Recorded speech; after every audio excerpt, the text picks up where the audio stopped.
আমি যেহেতু পাঠ করেছি আমার সাথে সাথে সবাই আবার দুরূদ ইব্রাহিমটা পড়েন। আল্লাহুম্মা সাল্লি আলা মুহাম্মাদিন ওয়া আলা আলি মুহাম্মাদ কামা সাল্লাইতা আলা ইব্রাহিম ওয়া আলা আলি ইব্রাহিম ইন্নাকা হামিদুম মাজিদ। আল্লাহুম্মা বারিক আলা মুহাম্মাদিন ওয়া আলা আলি মুহাম্মাদ كما باركت على إبراهيم وعلى آل إبراهيم إنك حميد مجيد صدق الله مولانا العظيم وصدق رسوله النبي الأمي الكريم ونحن على ذلك من الشاهدين والشاكرين والحمد لله رب العالمين। बड़ी किस्मत हमारी है कि उम्मत में शुमारी हो, बड़ी किस्मत हमारी है कि उम्मत में शुमारी हो, भरोसा दीन दुनिया का हमारा या रसूल अल्लाह, भरोसा दीन दुनिया का हमारा या रसूल अल्लाह। वही है अहल दिलबर, वही है अहल दिलबर, वही है अल्लाह का बंदा कि जिसकी हर नफ्स से या मोहम्मद का सदा निकले, कि जिसकी हर नफ्स से या मुहम्मद का सदा निकले। সবাই কালিমাতুল শুকর উচ্চারণ করি আলহামদুলিল্লাহ। জামিয়াতুল আজিজ আল আরাবিয়া কওমি মাদ্রাসা এর উদ্যোগে আয়োজিত তাফসীরুল কোরআন মাহফিলের আমন্ত্রিত সকল উলামায়ে কেরাম ও ইসলাম প্রিয় কোরআন প্রিয় মুসলমান ভাইয়েরা, আল্লাহ আমাদের মাবুদ, আমাদের মনিব, আমাদের মাওলা, যিনি এই বিশাল আসমানের মালিক, যিনি এই বিশাল জমিনটারও মালিক, কি বলেন ঠিক কিনা? যিনি চন্দ্র সূর্যের মালিক, সাগর পর্বতেরও মালিক, যিনি ইহকালটার মালিক, পরকালটারও মালিক, যিনি আপনার আমার সুস্থতার মালিক, অসুস্থতারও মালিক, যিনি আপনার আমার হায়াতের মালিক, আপনার আমার মৃত্যুটারও মালিক, যিনি জান্নাতের মালিক, জাহান্নামেরও মালিক, যিনি আপনার আমার জীবনের সব সমস্যা মুহূর্তের মধ্যেই সমাধান করতে পারেন, সেই মালিকের খাস মেহেরবানিতে, খাস তৌফিকে এই মুহূর্তে এই সময়ে মালিকের মহাগ্রন্থ আল কোরআনের সামনে আমাদেরকে বসার মতন যে তৌফিক দান করেছেন, যোগ্যতা দান করেছেন, সুস্থতার সাথে ইমানি হালতে বিশেষ করে গুনাহ থেকে হেফাজত রেখে মালিক যে আমাদেরকে পছন্দ করেছেন, এই জন্য আমরা মালিকের দরবারে কালিমাতুশ শুকর আদায় করে নেই আলহামদুলিল্লাহ। আওয়াজটা মনে হয় ভালো হয় নাই। ওই একটা লোক আওয়াজ দিছে না, এরকম আওয়াজ দিতে পারবেন? হ্যাঁ, নবীজি সাল্লাল্লাহু আলাইহি ওয়াসাল্লাম দুনিয়াতে আসার পরে আল্লাহর নবীর দুনিয়া থেকে বিদায় নেওয়া পর্যন্ত সারে জীবন যত দোয়া করেছেন, সবচেয়ে শ্রেষ্ঠ দোয়া হলো আলহামদুলিল্লাহ। সবচেয়ে শ্রেষ্ঠ দোয়া কি?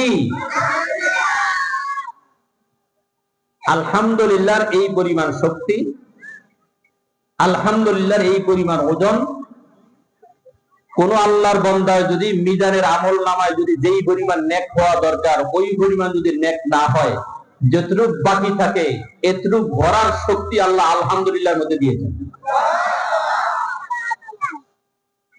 নবী সাল্লাল্লাহু আলাইহি ওয়াসাল্লাম বলেছেন, قال رسول الله صلى الله عليه وسلم الحمد لله تملأ الميزان وسبحان الله والحمد لله তামলানি মা বাইনাস সামাওয়াতি ওয়াল আরদ।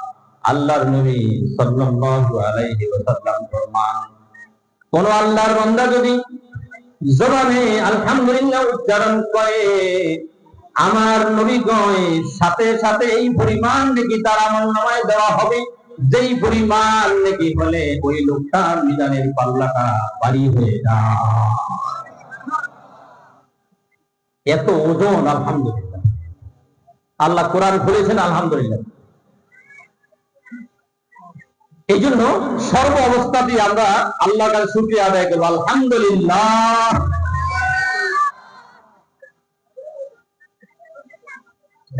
আমি আপনাদের সামনে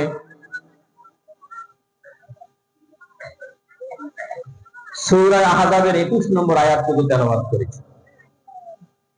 আমার আল্লাহ আমার মাবুদ যতটুকু তৌফিক দান করেন অতটুকুই বলতে পারবো। তবে আমরা সবাই মিলে আল্লাহর কাছে দোয়া করি, আল্লাহ যেন এতটুকু কথা বের করে দেন যেটুকু কথার দ্বারা আমাদের জন্য হেদায়েতের ফয়সালা হয়ে যায়। আমিন বলেন। আল্লাহ তাআলা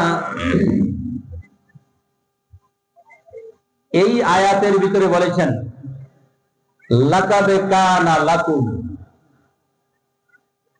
আল্লাহ বলেন নিঃসন্দেহে তোমাদের জন্য রয়েছে ফি রাসূলিল্লাহ, আল্লাহর রাসূলের মধ্যে উসওয়াতুন হাসানা, উসওয়ায়ে হাসানা, উত্তম আদর্শ। কিয়ামত পর্যন্ত যত মানুষ আসছে আসবে, সমস্ত মানুষের উত্তম আদর্শের ভান্ডার হলেন আল্লাহর রাসূল। আল্লাহর রাসূল হলেন আপনার আমার কিয়ামত পর্যন্ত সব মানুষের উত্তম আদর্শের ভান্ডার। এই কথাটা বলেন কে? জোরে বলেন, কে বলেন? আল্লাহ। উত্তম আদর্শের ভান্ডার হলেন রাসূল। তবে রাসূলের আদর্শ, রাসূলের চরিত্র, রাসূলের আখলাক মনে চাইলেই গ্রহণ করা যায় না। আল্লাহ তাআলা এই আয়াতের ভিতরে 3টা শর্ত দিয়েছেন। কেউ যদি রাসূলের আদর্শে আদর্শবান হতে চায়, কেউ যদি রাসূলের আখলাকে আখলাকওয়ালা হতে চায়, কেউ যদি রাসূলের চরিত্রে চরিত্রবান হতে চায়, তো আল্লাহ তাআলা বলেন মনে চাইলেই হওয়া যাবে না, তার ভিতরে 3টা গুণ থাকা লাগবে। কয়টা গুণ? আল্লাহ তাআলা বলেন লিমান কানা ইয়ারজুল্লাহ, রাসূলের আদর্শে আদর্শবান হবে কারা? আল্লাহ বলেন লিমান কানা ইয়ারজুল্লাহ, আল্লাহ তাআলার সন্তুষ্ট অর্জন করতে চায় যারা, রাসূলের আদর্শে আদর্শবান হবে তারা। আমরা এখানে যারা আছি, আমরা কি আল্লাহ তাআলাকে সন্তুষ্ট করতে চাই? সবাই চাই। আল্লাহু আকবার। রাসূলের আদর্শে আদর্শবান হবে কারা? আল্লাহ তাআলা বলেন লিমান কানা ইয়ারজুল্লাহ, আল্লাহ তাআলার সন্তুষ্ট অর্জন করতে চায় যারা, রাসূলের আদর্শে আদর্শবান হবে তারা। 1 নম্বর শর্ত। 2 নম্বর শর্ত হলেন ওয়াল ইয়াউমাল আখিরা, রাসূলের আদর্শে আদর্শবান হবে কারা? আল্লাহ বলেন ওয়াল ইয়াউমাল আখিরা, আখিরাতের সাফল্য অর্জন করতে চায় যারা, রাসূলের আদর্শে আদর্শবান হবে তারা। 3 নম্বর শর্ত যাকারাল্লাহ কাসীরা, আল্লাহ তাআলা বলেন রাসূলের আদর্শে আদর্শবান হবে কারা? বেশি বেশি আল্লাহর জিকির করে যারা, রাসূলের আদর্শে আদর্শবান হবে তারা। রাসূলের আদর্শ, রাসূলের চরিত্র, রাসূলের সুন্নাত গ্রহণ করতে হলে কয়টা জিনিস লাগবে? 3টা জিনিস লাগবে। আল্লাহ তাআলা সন্তুষ্ট, আখিরাতের সাফল্য অর্জন করার চাহিদা থাকা। 3 নম্বর হলো বেশি বেশি আল্লাহর জিকির করে, আল্লাহকে স্মরণ করা। এই 3টা গুণ যাদের মধ্যে থাকবে, তারা রসুলের আদর্শে আদর্শবান হয়ে বিনা হিসাবে জান্নাতে যাবে। এখন আমাদের সবার সাধারণ মানুষ আমরা যারা আছি বুঝতে হবে আদর্শ কাকে বলে। আদর্শ জিনিসটা ভালো করে বুঝতে হবে। উসওয়ায়ে হাসানার অনেক ব্যাখ্যা করেছেন মুফাসসিরিনে কেরাম, তবে বিশিষ্ট বিশিষ্ট মুফাসসিরিনে কেরাম উসওয়া হাসানার উপরে একটা ব্যাখ্যা করেছেন, যেই ব্যাখ্যায় সবাই একমত। উসওয়া হাসানা বলে রাসূল সাল্লাল্লাহু আলাইহি ওয়াসাল্লামের পবিত্র নূরানী সুন্নতকে বলা হয় উসওয়া হাসানা। এক কথায় রসুলের নূরানী সুন্নত। রসুলের নূরানী সুন্নত হইল সবচেয়ে বড় রসুলের আদর্শ, সবচেয়ে বড় রসুলের উসওয়ায়ে হাসানা, রাসূল সাল্লাল্লাহু আলাইহি ওয়াসাল্লামের নূরানী সুন্নত। এবার আমাদের আরেকটা কথা বুঝতে হবে যে সুন্নত কাকে বলে। আমরা মুসলমান ভাইরা অনেকেই কিন্তু ইসলামের বিধিবিধান পালন করি বটে, কিন্তু ইসলামের বিধিবিধান কোনটার মর্তবা কতটুকু এটা আমাদের অনেকেরই জানা নেই। এই জন্য আমি যেই শরীয়তের মধ্যে যেই ইবাদতটা আমি করি, ওই ইবাদতটা কোন পর্যায়ের, ওই ইবাদতটার সম্মান কতটুকু, ওই ইবাদতটার মর্তবা কতটুকু, এটা আমাদের মুসলমানদের জানা দরকার আছে না নাই? বিশেষ করে সুন্নত না চেনার কারণে, সুন্নতের ব্যাখ্যা না জানার কারণে, সুন্নতের ব্যাখ্যা না জানার কারণে, সুন্নত না বোঝার কারণে আমরা অনেক সময় সাধারণ মানুষ তো আল্লাহর ওলি বলে আমরা মনে করি, বেনামাজিকে অনেক সময় ওলি মনে করি, কারণ একমাত্র কেবলমাত্র আমাদের সুন্নতের পরিচয় আমাদের কাছে না থাকার কারণে। সুন্নত কাকে বলে এই জিনিসটা আমাদের সবার যদি বুঝে আসে, তাহলে কিছু জরুরি কথা আমাদের সামনে আছে, এই জরুরি কথাগুলো আমাদের সহজেই বুঝে আসে। তোমাদের এক নম্বর হলো সুন্নতের তিনটা অর্থে সুন্নত ব্যবহৃত হয়। একটু সবাই মেহেরবানি করে বলেন সুন্নত কয়টা অর্থে ব্যবহৃত হয়? তিন অর্থে সুন্নত ব্যবহৃত হয়। সুন্নতের এক অর্থ হলো সুন্নত মানি রাসূলের হাদিস। সুন্নতের প্রথম অর্থ কি? সুন্নত মানি রাসূলের হাদিস। যেমন আল্লাহ রাসূল বলেছেন, আল্লাহ রাসূলের হাদিস, قال رسول الله صلى الله عليه وسلم তারাকতু ফীকুম আমরাইন লান তাদিল্লু মা তামাসসাকতুম বিহিমা কিতাবাল্লাহ ওয়া সুন্নাত রাসূলি। আল্লাহর নবী সাল্লাল্লাহু আলাইহি ওয়াসাল্লাম ফরমান, আমি বিদায় বেলা তোমাদের কাছে দুইটা রশি রেখে গেলাম। একটা রশি হলো আল্লাহর কোরআন কিতাবুল্লাহ, দ্বিতীয় নম্বর রশি হলো আমার সুন্নাত আই হাদিস আর রাসূলি, আমার হাদিস। এখানে সুন্নতের অর্থ কি? হাদিস। সব মুহাদ্দিসিনে কেরাম এখানে একমত, এখানে সুন্নত মানে হইল রাসূলের কি? হাদিস। তাহলে সুন্নতের এক অর্থ কি বললাম? বলেন সবাই একটু মেহেরবানি করে, সুন্নতের এক অর্থ কি বললাম? রাসূল সাল্লাল্লাহু আলাইহি ওয়াসাল্লামের হাদিসকে কি বলা হয়? সুন্নত বলা। এই প্রথম অর্থ। সুন্নতের দ্বিতীয় অর্থ হলো রাসূল সাল্লাল্লাহু আলাইহি ওয়াসাল্লামের ওই আমল, যেই আমল উম্মতের জন্য স্মরণীয় এবং করণীয়, যেই আমলের মর্তবাটা ফরজ ওয়াজিবের নিচে, নফল মুস্তাহাবের উপরে, রাসূলের ওই আমলকে সুন্নত বলা হয়। রাসূলের সুন্নত, সুন্নতের দ্বিতীয় অর্থ হলো রাসূলের আমল, রাসূলের ওই আমলকে সুন্নত বলা হয়, যে আমলটা ফরজ ওয়াজিবের নিচে মর্তবা আর নফল মুস্তাহাবের উপরে, রাসূলের এই আমলকে কি বলা হয়? সুন্নত বলা হয়। তাহলে সুন্নতের দ্বিতীয় অর্থ হলো রাসূল সাল্লাল্লাহু আলাইহি ওয়াসাল্লামের আমল। আল্লাহ রাসূল বলেন, قال رسول الله صلى الله عليه وسلم জাআলাল্লাহু সিয়ামাহু ফরিদান ওয়া কিয়ামা লাইলিহি তাতাওয়া। আল্লাহর নবী সাল্লাল্লাহু আলাইহি ওয়াসাল্লাম ফরমান, রমজান মাসের রোজা দিনের বেলা আল্লাহর পক্ষ থেকে ফরজ করে দেওয়া হয়েছে, আর আমার এই উম্মতের জন্য রাত্রির বেলা তারাবিহ নামাজকে আমি নবীর পক্ষ থেকে সুন্নত করে দেওয়া হয়েছে। তাহলে তারাবির নামাজ রাসূল সাল্লাল্লাহু আলাইহি ওয়াসাল্লামের আমলি সুন্নত। বলেন সবাই, তারাবির নামাজটা রাসূল সাল্লাল্লাহু আলাইহি ওয়াসাল্লামের কি? আমলি সুন্নত। তাহলে সুন্নতের প্রথম অর্থ হইলাম সুন্নত মানে হাদিস, সুন্নতের দ্বিতীয় অর্থ পাইলাম, সুন্নত মানে রাসূল সাল্লাল্লাহু আলাইহি ওয়াসাল্লামের ওই আমল, যেই আমল ফরজ ওয়াজিবের নিচে, নফল মুস্তাহাবের উপরে। তৃতীয় নম্বর সুন্নতের মানে হলো তরিকা। সুন্নতের মানে কি বলেন? তরিকা। তরিকা মানে রাসূল সাল্লাল্লাহু আলাইহি ওয়াসাল্লামের শিখানো পদ্ধতি। রাসূল সাল্লাল্লাহু আলাইহি ওয়াসাল্লামের শিখানো পদ্ধতিকে সুন্নত বলা হয়। যেমন আল্লাহ নবীর হাদিস, قال رسول الله صلى الله عليه وسلم,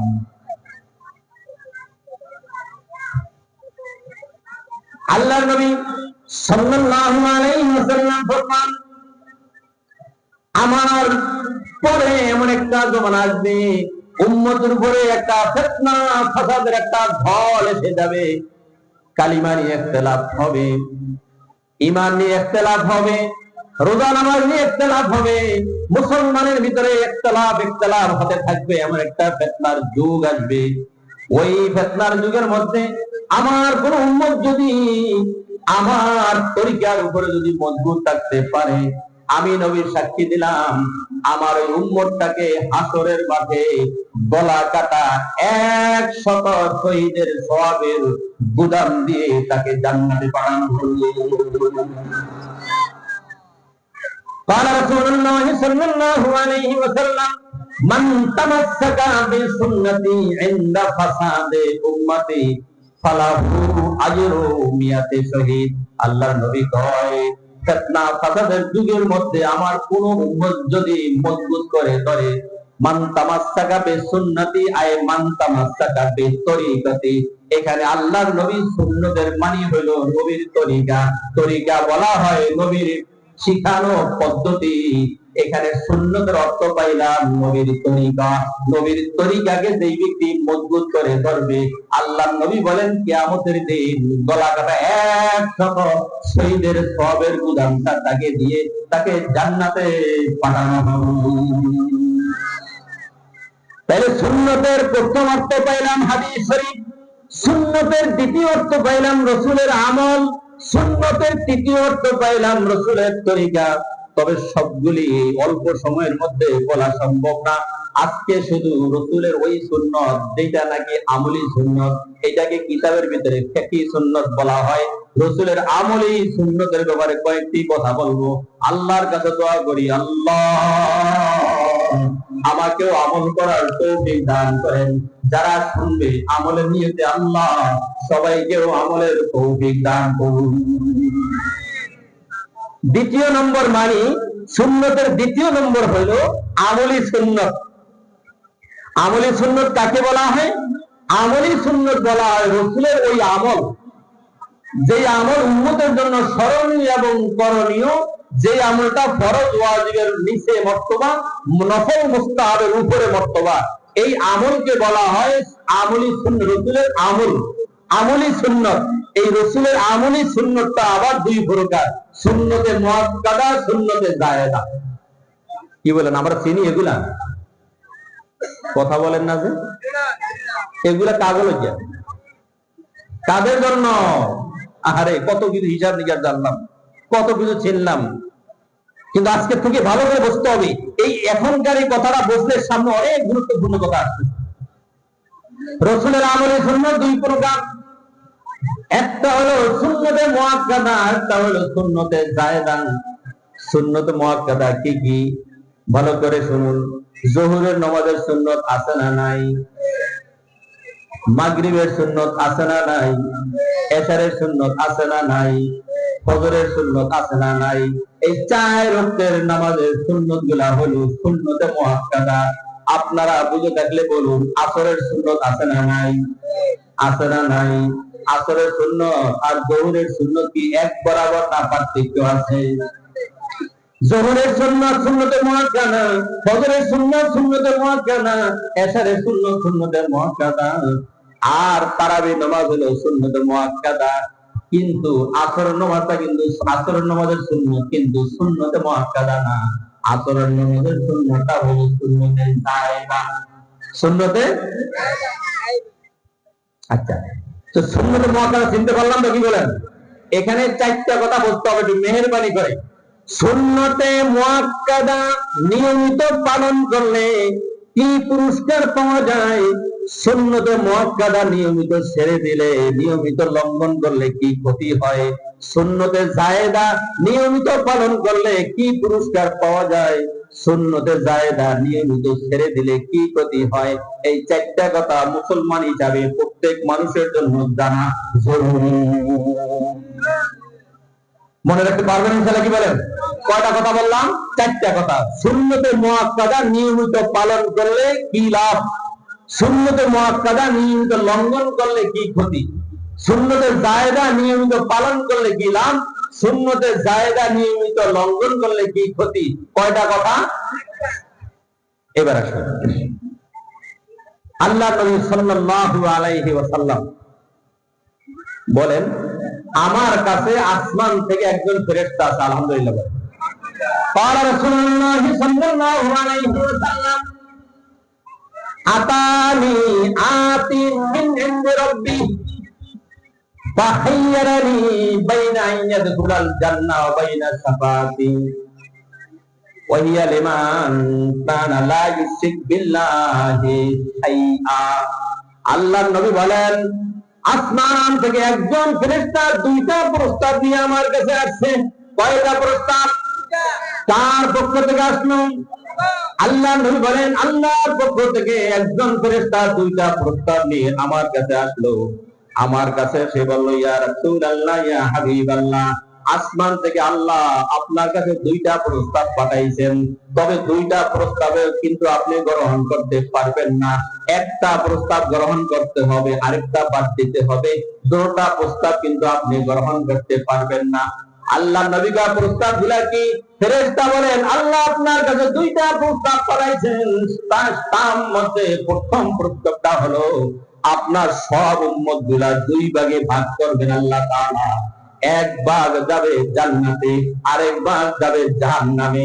এই প্রস্তাব আপনি গ্রহণ করবেন কিনা?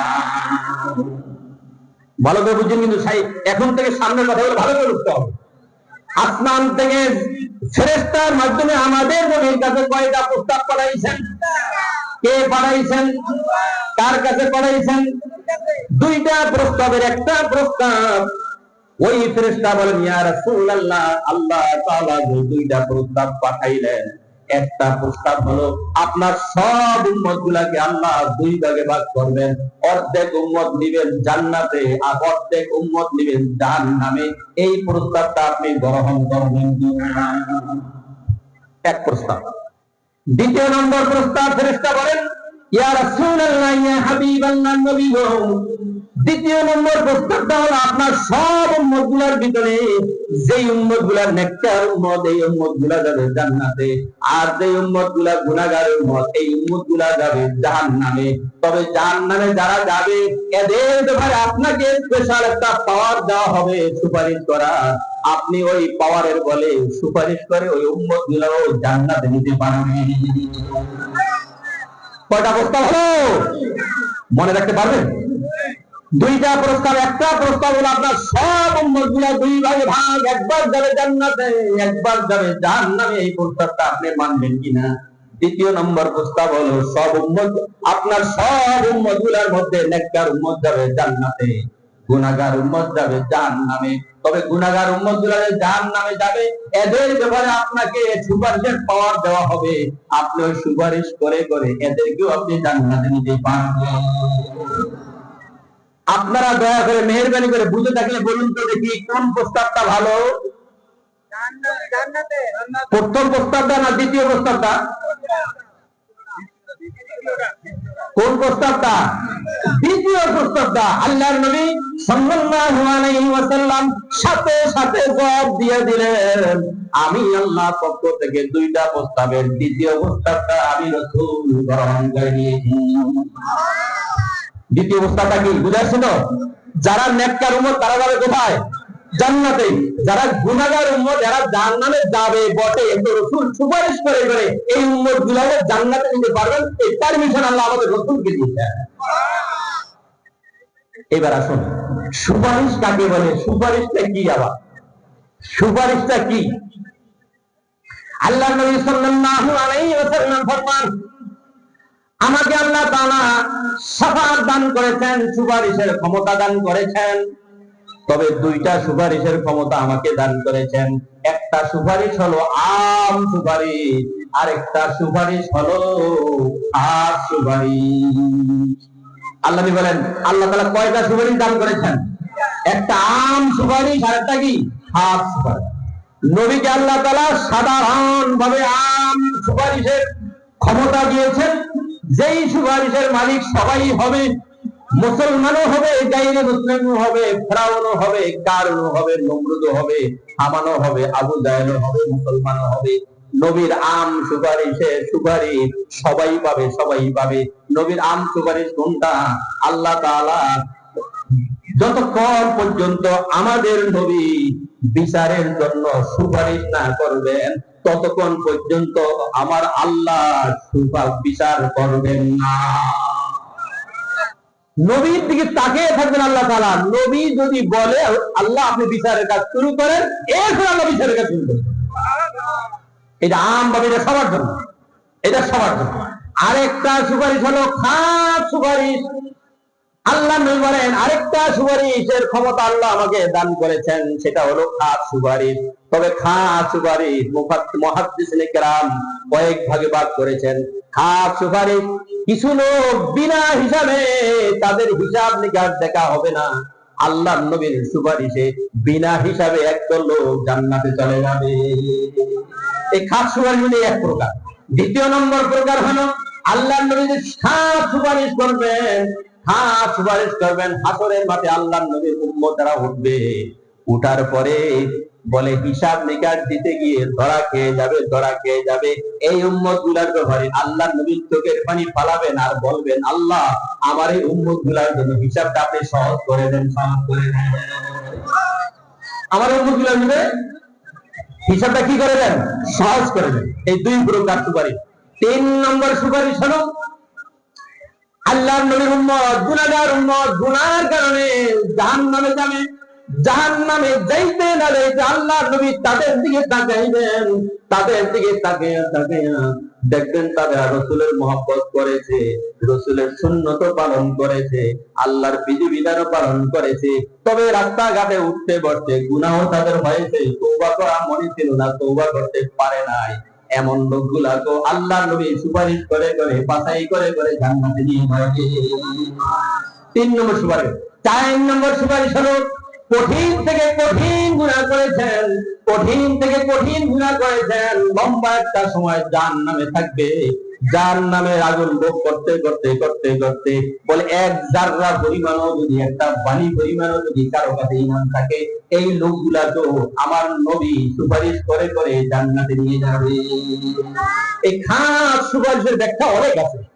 তবে ওমর ফারুক রাদিয়াল্লাহু তাআলা আনহু এই হাদিস বলার পরে দাঁড়িয়ে গেলেন, ইয়া রাসূলুল্লাহ, নবী গো, আপনি যে খাস সুপারিশ করবেন, আপনার সুপারিশে কত উম্মত আপনি বিনা হিসেবে জান্নাতে নেবেন, এই সংখ্যাটা কি আমাদেরকে দিতে পারেন কিনা?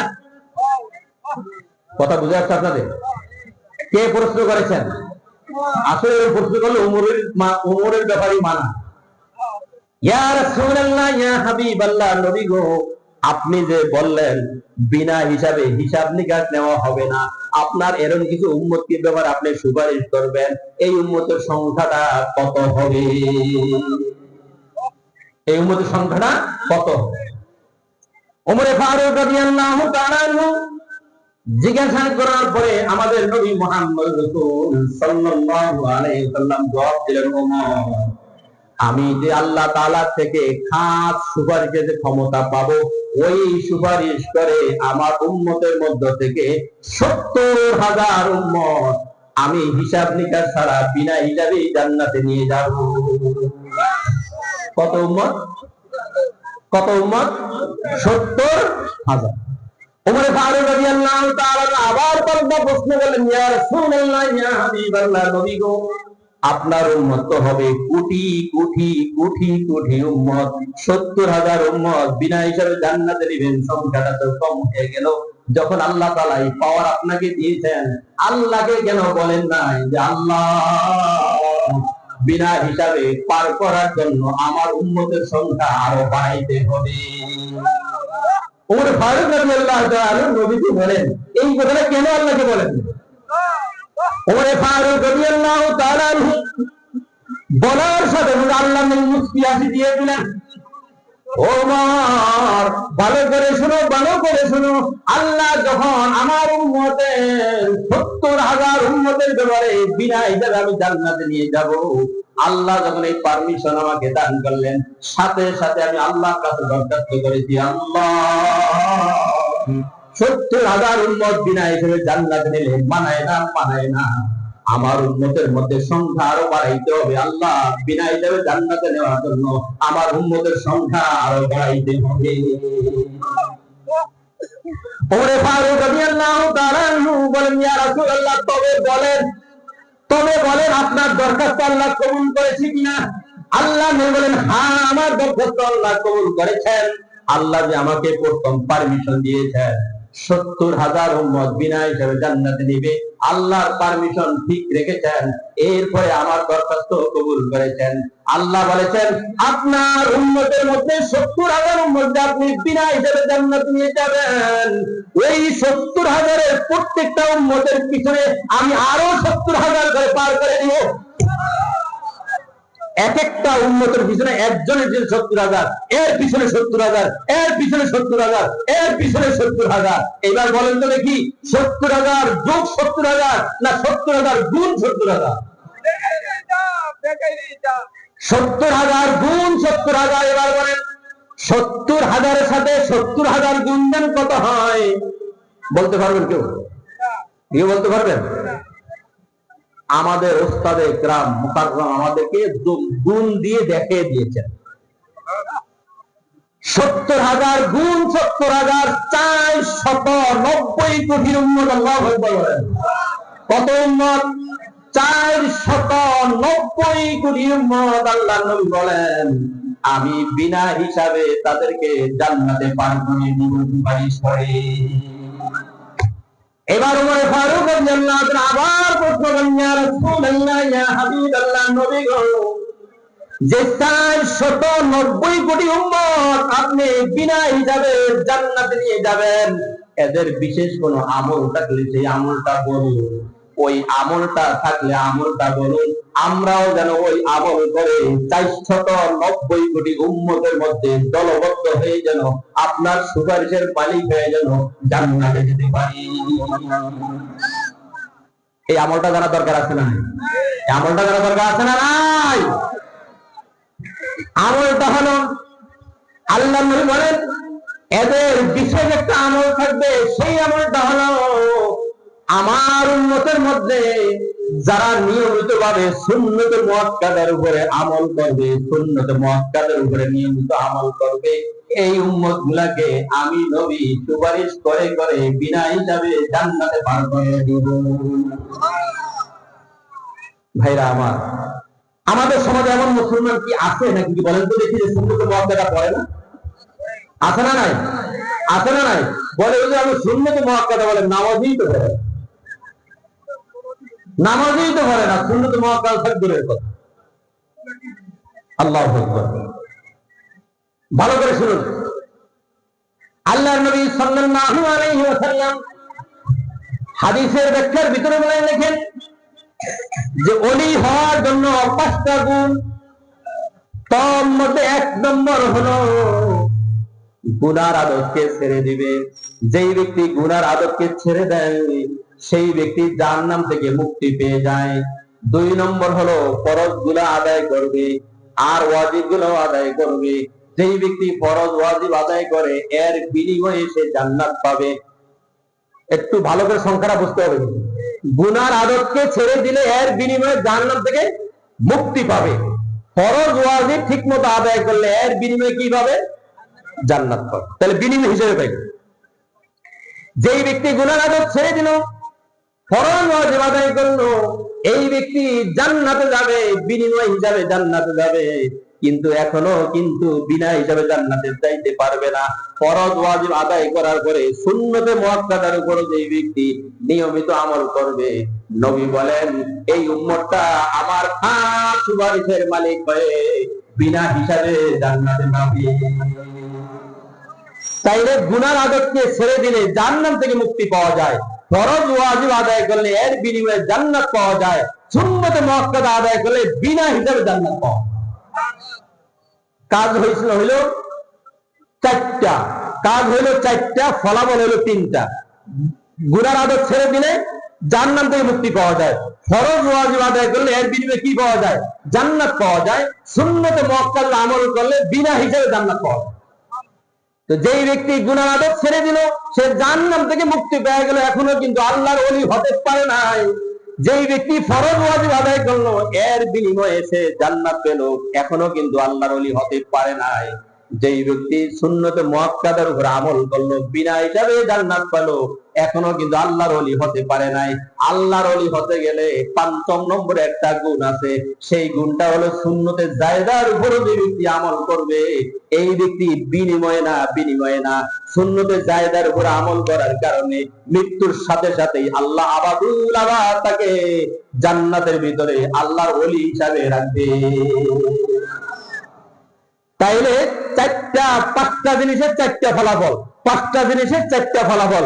গুনার আদতকে ছেড়ে দিলে জাহান্নাম থেকে মুক্তি, ফরজ ওয়াজিব আদায় করলে বিনিময়ে জান্নাত পাওয়া যায়, আর সুন্নতে মুআক্কাদার উপরে আমল করলে তার বিনিময়ে বিনা হিসেবে জান্নাত পাওয়া যায়। এখনো তেলে একটা প্রশ্ন আসে যে তাইলে আমাদের জান্নাত তো পেয়ে গেলাম, বিনা হিসেবে জান্নাত পেয়ে গেলাম, এখন তো আমাদের সুন্নতে জায়েদার দরকার। কি বলে, সুন্নতে জায়েদার দরকার আছে? ভালো করে বুঝেন, সুন্নতে জায়েদার ভালো করে বুঝেন। আপনি জান্নাত পাইলেন, কিন্তু জান্নাত আবাদুল আবাদ আপনি পাইলেন, বিনিময় হিসেবে পাইলেন, কর্মচারী হিসেবে জান্নাতে থাকবেন, কিন্তু আল্লাহর ওলি হিসেবে জান্নাতে থাকতে পারবেন না। আল্লাহর ওলি হিসেবে জান্নাতে থাকতে হলে সুন্নতে জায়েদার উপর আমল করতে হবে। সুন্নতে জায়েদার উপরে আমল করলে আল্লাহর ওলি হয়ে জান্নাতে থাকা যায়, আর সুন্নতে জায়েদা ছেড়ে দিলে জান্নাত পাওয়া যায় কিন্তু ওলি হওয়া যায়। জান্নাত পাওয়া যায় কিন্তু কি হওয়া যায় না? ওলি হওয়া যায় না। কারণ সুন্নতে জায়েদা ওভার টাইম, এইটার জন্য কোনো জিজ্ঞাসা করা হবে না, এটার জন্য মুআখাযা করা হবে না, এইটার দ্বারা এইটার ব্যবহারে জিজ্ঞাসা করা হবে না। সুন্নতে জায়েদা আপনার ওভার টাইম, আপনি করলে ওলি হইতে পারবেন, না করলে কোনো সমস্যা নাই, যেহেতু আপনার ফরজ আছে, ওয়াজিব আছে, গুনাহ থেকে মুক্তি পেয়েছেন এবং সুন্নত মুআক্কাদা আছে, মানে সুন্নতে জায়েদার ব্যাপারে আপনাকে জিজ্ঞাসা করা হবে না। তবে সুন্নতে জায়েদা পালন করলে আল্লাহর ওলি হয়ে জান্নাতে থাকতে পারবে। যেমন ধরুন চরপেশন বাজারে দুইজন ব্যবসায়ী আছে, একজন ব্যবসায়ী ধরুন দুইজন কর্মচারী নিয়েছেন, একজন কর্মচারীর বেতন 10,000 টাকা, ওই কর্মচারীর বেতনও 10,000 টাকা। কর্মচারী কয়জন? এর বেতনও 10,000, এর বেতনও কয় হাজার? 10,000। এ 8 ঘন্টা ডিউটি পালন করে, ও 8 ঘন্টা ডিউটি পালন করে, এও 8 ঘন্টা ডিউটি পালন করে, বেতন হইলো কত? 10,000। ও 8 ঘন্টা ডিউটি পালন করে, বেতন হইলো কত? 10,000। এই দুজন এই মালিকের কর্মচারী না মালিক? কর্মচারী। এখন একজন কর্মচারী মনে মনে ভাবলেন আমার হাতে তো এখনো 2 ঘন্টা আছে, যেহেতু আমি 8 ঘন্টা ডিউটি করি, আর 2 ঘন্টা আমার হাতে এখনো আছে, তো মালিকের মন খুশি করার জন্য সে আরো 2 ঘন্টা মালিকের কাজ করে, কিন্তু বেতন 10,000ই নেই। এ বেতন নেয় 10,000, 8 ঘন্টা ডিউটি করে বেতন নেয় 10,000, ও 8 ঘন্টা ডিউটি করে বেতন নেয় 10,000, তবে আরো 2 ঘন্টা মালিকের মন খুশি করার জন্য দেয়। এই 2 কর্মচারী তো পার্থক্য আছে কিনা? পার্থক্য আছে কিনা? এই কর্মচারী মাসে সে 10,000 টাকা নেয়, 8 ঘন্টা ডিউটি করে, ওই কর্মচারী মাসে 10,000 টাকা নেয়, 8 ঘন্টা ডিউটি করে, আরো ওভার টাইম 2 ঘন্টা মালিকের মন খুশি করার জন্য মানে করে। এখন বলেন, এখন দুইজন কিন্তু কর্মচারী না, একজন মালিকের কর্মচারী, আরেকজন কিন্তু মালিকের বন্ধু হয়ে গেছে। কথা বলেন না কেন? সে ওভার টাইম মালিকের মন খুশি করার জন্য। যে ঠিক তদ্রূপ দুনিয়ার ভিতরে কর্মচারী হিসেবে আমরা ফরজ আদায় করেছি, নফল আদায় করেছি, ওয়াজিব আদায় করেছি, গুনাহ থেকে মুক্তি রয়েছি এবং সুন্নত মুআক্কাদা আদায় করেছি, এর পরে বিনিময় হিসেবে জান্নাত পেয়েছি। তবে যদি সুন্নত মুআক্কাদা, যেটা জিজ্ঞাসা করা হবে না, ওভার টাইম আমি মালিকের খুশি করার জন্য সুন্নতে জায়েদা যদি পালন করতে পারি, তাইলে জান্নাতে আমি কর্মচারী হিসেবে থাকবো না, জান্নাতে আমি আবাদুল আবাদ আল্লাহ তাআলার বন্ধু হিসেবে বসবাস করব। কথা বলেন নাই? ওই দুই কর্মচারী একজন কর্মচারী হিসেবে আছে, আরেকজন কিন্তু কর্মচারী নাই। এখন সে ওই মালিকের কি হয়ে গেছে? বন্ধু হয়ে গেছে। এই জন্য আমরা জান্নাতে আবাদুল আবাদ আল্লাহ তাআলার বন্ধু হিসাবে, ওলি হিসাবে জান্নাতে বসবাস করতে চাই। এরকম কে কে রাজি আছে? আল্লাহু আকবার। তাইলে কি করতে হবে? সুন্নতের জায়গার উপরও আমল করতে হবে। হবে কিনা জোরে বলেন? হবে কিনা কি বলেন? তাইলে বললাম নবীর খাস সুপারিশের মালিক হয়ে আবাদুল আবাদ জান্নাতে বিনা হিসাবে যাবে কত উম্মত? ভুলে গেছেন? ভুলে গেছেন? কত উম্মত? কত উম্মত? নবী যে সুপারিশ করবেন, এখানে কিন্তু ভালো করে বুঝতে হবে, নবী যে সুপারিশ করবেন সুপারিশটা কেমন হবে। নবী সাল্লাল্লাহু আলাইহি ওয়াসাল্লাম ফরমান, যখন হাসরের মাঠ কায়েম হয়ে যাবে, কিয়ামতের ময়দানের দিন যখন কায়েম হয়ে যাবে, বলে সব নবী রাসূল ফেরেশতারা হাসরের মাঠে থাকবে, আর আল্লাহ তাআলা বিচারের আসনে বসবেন, আর কোন কুরসি হাসরের মাঠে থাকবে না, থাকবে না। আল্লাহ তাআলার কুরসির ডান পাশে আরেকটা কুরসি থাকবে খালি, আল্লাহ তাআলার আসনের চেয়ারের পাশে আরেকটা চেয়ার থাকবে খালি। আল্লাহ তাআলা সব নবীদের মধ্যে, ফেরেশতাদের মধ্যে, সব মানুষের সামনে আল্লাহ তাআলা ঘোষণা দিয়ে দিবেন, আমার এই কুরসির ডান পাশে যে আরেকটা কুরসি খালি রেখেছি, এই কুরসির মালিক হলো আমার হাবিব মুহাম্মদ। তিনবার ডাক দিবেন, আমাদের নবী উঠে আসবেন আর বলবেন, আপনি এই আমার ডান পাশে এই কুরসির উপরে বসুন, বসুন, বসুন। তিনবার বলবেন। আল্লাহর নবী ডান হাত দ্বারা কুরসিকে ধরবেন, আল্লাহ বলবেন বসেন না কেন, বসে পড়ুন। আমাদের নবী সাল্লাল্লাহু আলাইহি ওয়াসাল্লাম চোখ দিয়ে পানি ঝরঝর করে পড়তে থাকবে, আর বলবে, ইয়া রাব্বুল আলামিন, আমি যদি কুরসিতে বসে যাই, আমি তো জায়গা আবদ্ধ করে নিলাম, আমার উম্মতের পিছনে তো আমি দৌড়াতে পারবো না, আমি আজকে কুরসিতে বসবো না, আমি আপনার থেকে একটু অনুমতি চাই, আমার গুনাহগার উম্মতের কাছে কাছে যেন আমি দৌড়াতে পারি, আমার গুনাহগার উম্মতের কাছে কাছে যেন আমি দৌড়াতে পারি। নিজের পাল্লায় ধরা খেয়ে যাবে, হাউজে কাউসারের কাছে ধরা খেয়ে যাবে, ওজন দেওয়ার সময় ধরা খেয়ে যাবে। আমি যদি বসে যাই, আমি তো নির্ধারিত আমার জায়গা হয়ে গেল, যেতে পারবো না। আমি আজকে বসতে চাই না, বসতে চাই না, আমাকে একটু সুযোগ দেন, আমার প্রত্যেকটি উম্মতের কাছে যেন আমি যেতে পারি। আল্লাহ তাআলা বলবেন, এখানে উম্মতের জন্য পাগল, এখানে উম্মতের জন্য পাগল হয়ে গেছে। আল্লাহ নবী সাল্লাল্লাহু আলাইহি ওয়াসাল্লাম যখন মেরাজে গিয়েছেন, আল্লাহর সরাসরি আল্লাহর সামনে যখন আল্লাহ তাআলা বসাইলেন, আমাদের নবীকে জিজ্ঞাসা করলেন, হাবিব, কিছু চাওয়া পাওয়ার আছে কিনা, কিছু চাইবেন কিনা? কি বলেন? প্রধানমন্ত্রীর কাছে গেলে আগেই চিন্তা করে আমি যে কি কি চাবো, চিন্তা করে কিনা, কি বলেন? আমাদের নবীকে আল্লাহ তাআলা জিজ্ঞাসা করেছেন, আপনার কিছু চাওয়া পাওয়া আছে কিনা? আল্লাহ নবীর সাথে সাথে জবাব দিলেন, লা আসআলুকা বিনতি ফাতিমা ওয়ালা আসআলুকা আম্মি আব্বাস ওয়ালা আসআলুকা যাওজাতি আয়েশা, ইয়া রাব্বাল আলামিন, আমি আমার মেয়ে ফাতেমার জন্য কিছু চাইতে আসি নাই, আমি আমার চাচা আব্বাসের জন্য কিছু চাইতে আসি নাই, আমি আমার স্ত্রী আয়েশার জন্য কিছু চাইতে আসি নাই, আমি আমার চাচা আব্বাসের জন্য কিছু চাইতে আসি নাই, আমার চাওয়া পাওয়ার কিছু নাই। তবে আল্লাহ, আজকে আমার উম্মতের ব্যাপারে একটা ফয়সালা করার জন্য আমি আসছি, আমাকে একটু আমার উম্মতের ব্যাপারে একটু ফয়সালা করে দিন। আল্লাহ তাআলা সাথে সাথে ঘোষণা করে দিলেন, লা ইউফজিকা ফি উম্মতিকা আবাদা, লা ইউফজিকা ফি উম্মতিকা আবাদা। হে রাসূল, আমি ঘোষণা দিলাম, আপনার কোন উম্মতের ব্যাপারে আপনাকে কখনো লজ্জিত করা হবে না। আপনি টেনশন করেন না, চিন্তা করেন না। কাসামতু কিয়ামাকা কিসমাইন, আলা মালিকুল মুলুক ওয়া আনতা সাহিবুল মুলুক। আজকে পুরা কিয়ামতের মাঠকে আমি দুই ভাগে ভাগ করে দিয়েছি। আমি হইলাম আজকে কিয়ামতের মালিক, আপনাকে বানিয়ে দিলাম আজকে কিয়ামতের বাদশা। আপনাকে আমি আজকে কিয়ামতের বাদশা বানিয়ে দিলাম। সাল তোতা, আপনি যা চাবেন তাই দেওয়া হবে। সাফা তু সাফা, আপনি যার ব্যাপারে সুপারিশ করেন, আমি আল্লাহ কথা দিলাম, সেই সুপারিশ আমি আল্লাহ গ্রহণ করব। আমাদের লক্ষ্য হায়াতুস সাহাবার ভিতরে সেটা আমি পেয়েছি, মার্কাতে বাড়ি করতে গিয়ে পেয়েছি। আল্লাহ নবী সাল্লাল্লাহু আলাইহি ওয়াসাল্লাম যখন রওজার ভিতরে যখন আল্লাহ নবীকে রাখা হয়, তিনজন সাহাবী নামছেন কবরের মধ্যে, একজন মাঝখানে, একজন পায়ের কাছে, একজন আল্লাহ নবীর মাথা মোবারকের কাছে। তো মাথা মোবারকের কাছে যেই সাহাবী ছিলেন, নবীকে যখন নাকি রওজাতে রাখলেন, রাখার পরে ওই দুইজন সাহাবী উঠে গেছে, আর ওই যেই সাহাবী নবীর মাথা মোবারক ছিলেন, ওই সাহাবী মনে মনে ভাবলেন নবী তো আমাদের থেকে বিদায় নিয়ে গেছে, একটু মাথাটাকে নিচু করে দেখি, নবীর চেহারাটাকে একটু শেষবারের মতন দেখে আসি।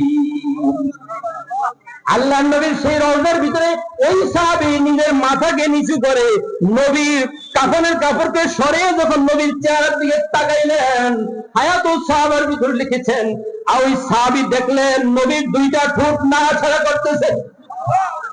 ওই সাহাবী মনে মনে ভাবলেন নবী কিছু বলে কিনা একটু দেখি। উনি নিজের মাথাকে আরো নিচু করলেন, নবীর একদম মুখের কাছে নিজের কানটা নিয়ে গেলেন, আর দেখলেন নবী বলতেছে উম্মতি উম্মতি। আদম से ঈসা নবী নকশে ফুকারেंगे কবি, মরে নবী বলে ওয়াহা ইয়া উম্মতি ইয়া উম্মতি। ভিতরে আর সেই উম্মত নবীর মহব্বতের দাবি করি, ফরজ নামাজের খবর নাই, নবীর মহব্বতের দাবি করি, জোহরের খবর নাই, আসরের খবর নাই, কিন্তু নবীর মহব্বতের দাবিদার এমন মুসলমান সমাজে আছে না নয়? আমরা কি নবীকে ভালোবাসি কি বাসি নাকি বলেন? জানের চেয়েও ভালোবাসি নবীকে। বোঝা যাবে ফজরের সময়, বোঝাটা যাবে ফজরের নামাজের সময়, বোঝাটা যাবে জোহরের নামাজের সময়। যে ব্যক্তি ফজরের নামাজ পড়ে না, জোহরের নামাজ পড়ে না, এই ব্যক্তি যতই দাবিদার হোক, সে মিথ্যুক দাবিদার, মিথ্যুক দাবিদার।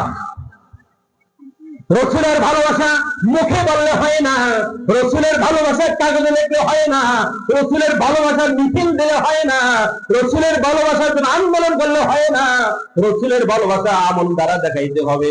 যেই ব্যক্তি ফজরের নামাজ পড়ে রসুলের সুন্নত অনুযায়ী, যেই ব্যক্তি জোহরের নামাজ পড়ে রসুলের সুন্নত ঠিক রেখে, যেই ব্যক্তি আসর মাগরিব এশা রসুলের সুন্নত মুআক্কাদা গুলো আদায় করে, ফরজ নামাজ গুলো আদায় করে, এরপরে এই ব্যক্তি দাবিদার যে আমি আল্লাহর নবীকে জীবনের চেয়েও বেশি ভালোবাসি। বাস্তবে রাসূল সাল্লাল্লাহু আলাইহি ওয়াসাল্লামের সুন্নাত আমার আপনার জীবনের ভিতরে পরিপূর্ণভাবে করায় করায়, কাজে কাজে, কথায় কথায়, সর্বসময়, সর্ব অবস্থায়, সর্ব জায়গায় রাসূলের সুন্নাতকে মনে প্রাণে আঁকড়ে ধরতে হবে। বড়ি কিসমত হামারি হ্যায় কে উম্মত মে শুমারি হো, बड़ी किस्मत हमारी है कि उम्मत में शुमारी हो, भरोसा दीन दुनिया का हमारा या रसूल अल्लाह। নবীর উম্মত হয় কি সোজা কথা? এটা ভাগ্যের ব্যাপার নাকি বলেন? ভাগ্যের ব্যাপার নাকি বলেন? এই উম্মত নবীর ভালোবাসার উম্মত, নবীর উম্মত, এই উম্মত আল্লাহু আকবার, আল্লাহু আকবার। যতই বড় গুনাহগার হোক না কেন, যতই বড় গুনাহগার হোক না কেন, বলে কিছু সময়ের জন্য জাহান্নাম আগুন ভোগ করলেও কিন্তু এক সময় আবাদুল আবাদ চিরকালের জন্য জান্নাত পেয়ে যাবে। এই উম্মতের মধ্যে যারা তওবা করে মারা যায় তাদের তো জাহান্নামে যেতে হবে না। যারা গুনাহ থেকে গুনাহ, বড় গুনাহ করেছেন, কবিরা গুনাহ করেছেন, এই উম্মতগুলা তওবা করতে ভুলে গেছে, এরা জাহান্নামের মধ্যে যাবে। কিন্তু জাহান্নামে যাওয়ার পরও জাহান্নামের আগুন তাদের দিকে যাবে আর আসবে, যাবে আর আসবে, তাদেরকে ধরবে না। আগুন আল্লাহর কাছে প্রশ্ন করবে, আল্লাহ জাহান্নামের মধ্যে এরা কারা হাইলো, কিন্তু আগুন যায় আর আসে, যায় আর আসে, তাদেরকে ধরে না। আল্লাহ তাআলা ওই ফেরেশতাকে বলবেন, আগুনকে জিজ্ঞাসা করো তাদেরকে কেন ধরছে না, তাদেরকে কেন ধরছে না। আগুনের জিজ্ঞাসা করার পরে আগুনের জবান আল্লাহ তাআলা খুলে দিবে। আগুন বলবে, লাইসা লি সুলতানুন মান কানা লা ইলাহা ইল্লাল্লাহ। আগুন বলবে, যেই জবানে লা ইলাহা ইল্লাল্লাহ থাকে ওই লোকটাকে আমি আগুন ধরার ক্ষমতা আমার না। কিতাবের ভিতরে লেখে আগুন ধরবে না কেন? বলে এই উম্মতের সাজা কি হবে? বলে আগুন যাওয়ার আগে আগে আল্লাহ এই উম্মতের, যেহেতু বন্ধুর উম্মত, বন্ধুর উম্মত, এই উম্মতের কানে কানে আল্লাহ জানিয়ে দিবেন আগুন তো আসতেছে। জবানে লা ইলাহা ইল্লাল্লাহ কালিমাতান রাখো, আগুন ধরবে না, আগুন ধরবে না। তা আগুন যাবে আসবে যাবে আসবে, এই উম্মতকে আগুন ধরবে না। ফেরেশতা আল্লাহকে জিজ্ঞাসা করবে, আল্লাহ তাহলে এই উম্মত তো গুনাহ করছে, তওবা করে না, জাহান্নামে সাজা কি হবে? বলে আমার বন্ধুর উম্মত সাজা দিতে দেয় না, এই উম্মত গুলো আমার উপরে ছেড়ে দাও, আমি আল্লাহ তাদের সাজা দিব। কিতাবে আল্লাহ নবী বলেন এই উম্মতের সাজা হবে এরকম, আল্লাহ তাআলা ঘুম পড়ে দিবেন, ঘুমের ভিতরে আল্লাহ তাআলা সাজাকে কমপ্লিট করে এই উম্মত